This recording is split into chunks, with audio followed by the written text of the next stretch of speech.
كيف قراءتك وحفظك للقرآن الكريم يساعدك على التخلص من النسيان الشديد وضعف الذاكرة.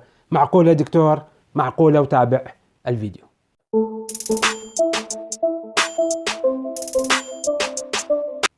مرحبا متابعينا الاعزاء ومشاهدينا الجدد، معكم دكتور فراس العلي، وحييكم اينما كنتم على قناتكم الطبية. الكثير يعاني من النسيان، تكلمنا عن هذا الموضوع وخاصة بعد الإصابة بكورونا. تكلمت عن هذا الموضوع في حلقات سابقة عن الأعراض والعادات السيئة التي تضعف من قوة نشاط المخ، والعادات الإيجابية التي تلقي بظلالها الإيجابية على تحسين وزيادة الذاكرة. وطبعا تكلمت في حلقة قبلها عن التمارين الذهنية اللي ممكن أنت تقوم بها لتحسين عمل الدماغ.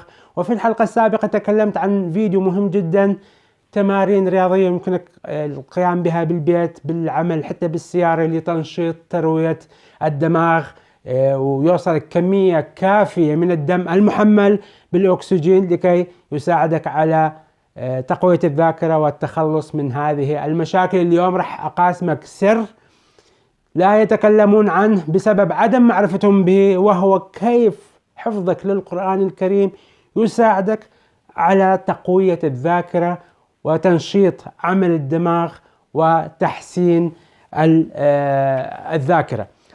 طب دكتور، تقول لي هل هذا يوجد له تفسير علمي؟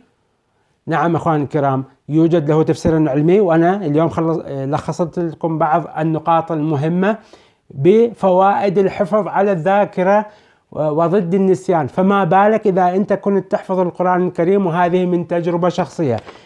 الفوائد خلينا نتكلم بطريقة سريعة. النقطة الأولى، تقوية الاتصال العصبي. عملية الحفظ تعزز الروابط العصبية في الدماغ، هذا يؤدي إلى سهولة استرجاع المعلومات.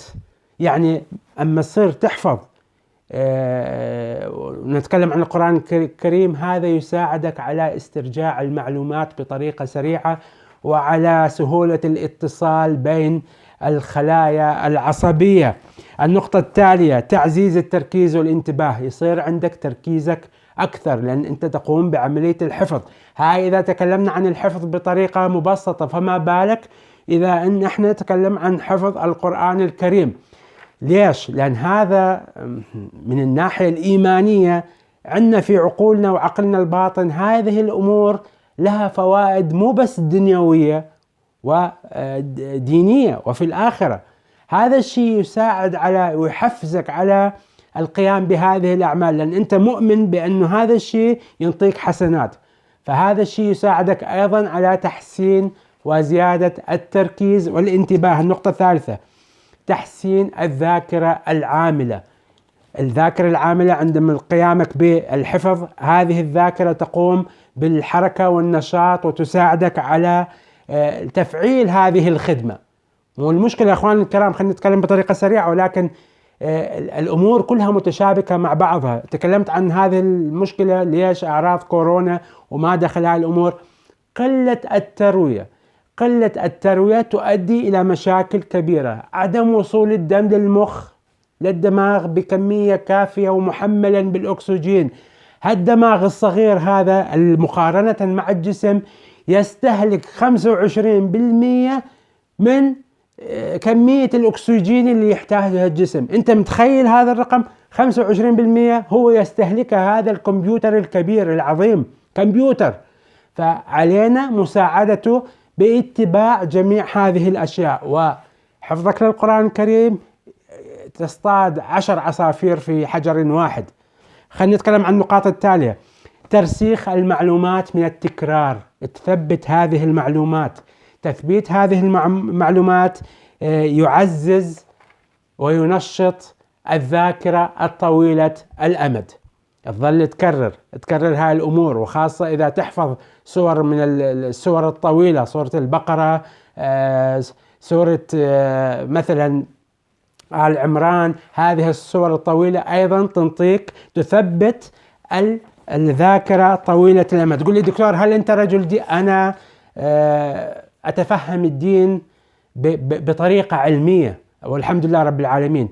القرآن الكريم كتاب علمي 100%، بس للأسف ما يعني لم يقوموا ب يعني إعطاء معلومات عن هذا الشيء، إنه هذا الكتاب كتاب علمي 100%.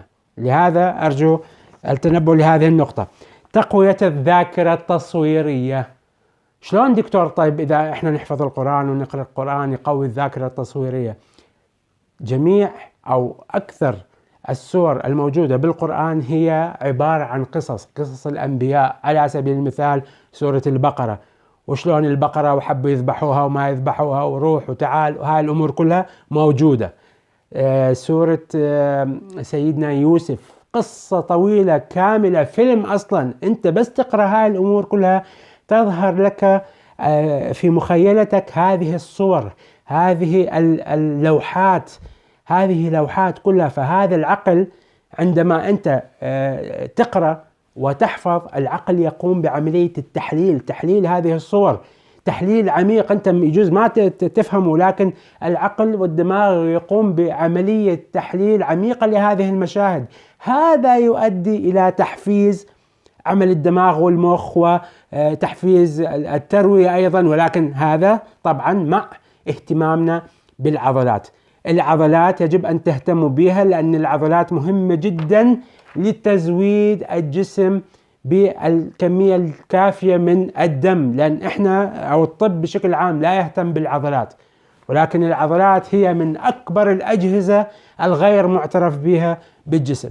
هم بس يعني يعتبرونها كقطعة لحم، ولكن هذا الجهاز العضلي سيستم كامل يساعد على جميع وظائف الجسم، لكي لا نتعمق بهذه المواضيع. وكما ذكرت النقطة التالية، تحفيز عمل الدماغ والخلايا العصبية، لأن الدماغ يصير يحلل هذه الصور، هذه والترتيلات. إخواني الكرام، حتى عملية قراءة الآيات هاي تنطي ذبذبات معينة تساعد على تنظيم حتى وظائف الجسم، وهذا مثبت، موجود دراسات حتى اليابانيين قاموا بها. نتكلم أيضا عن تحسين المهارات الإدراكية، يعني الشيء الذي يتطلب تفكير عند قراءتك للقرآن أو حفظك للقرآن الكريم، تصير أنت تطرح أسئلة على نفسك. ليش طيب هذا الشيء؟ لماذا؟ فهذا يزيد عملية الإدراك وعملية الوعي. يجوز كلمات صعبة على الناس، ولكن هذا الشيء يعزز ويساعد الخلايا العصبية على العمل وينشط عمل الدماغ. تحسين المرونة العقلية، العقل يصير يفكر، يحلل، يجتهد. هسه بالقرآن الكريم أما نقرأ، مو يقول لك لا تقرأ بطريقة سريعة، ولكن تدبر. شنو يعني تدبر؟ أنا أعتقد أنه تدبر يعني، خلي يسامحوني رجال الدين، أنك تفهم عن ماذا تقرأ، أن تحاول تحلل هذه المعلومات، أن تربط هذه الصور ببعضها لنحصل على نتيجة معينة، ونحصل على خلاصة أو على هدف أو على حكمة من هذه السورة. هذا اللي أنا أعتقده. نقطة تالية مهمة جدا، تكلمنا عن حفظ القرآن وقراءة القرآن الكريم شلون يساعدك على تعزيز هذه الأمور. هذا الشيء يساعده الدافع الإيماني. الإيمان شيء مهم عند الناس، عند جميع البشرية، مو بس عند المسلمين، عند الديانات الأخرى. هذا ينطيك حافز لكي تقوم بهذا الشيء، فهذا يعزز، لأن أنت مؤمن بهذا الشيء إيمانا كاملا وراسخ عندك. هذا الشيء يساعدك على تحسين الذاكرة والتخلص من النسيان. نقطة مهمة تالية، سرين أيضا مهمات جدا. الصلاة شيء مهم جدا في حياة الإنسان. سوف أخصص حلقة كاملة عن هذا الموضوع من الناحية العلمية، مو من الناحية الدينية بس. الناحية الدينية كثيرون يتكلمون، الناحية العلمية بالنسبة للصلاة إحنا أصلا كثير منا ما فاهم القصة، إنه الصلاة مهمة جدا للروح وللجسم.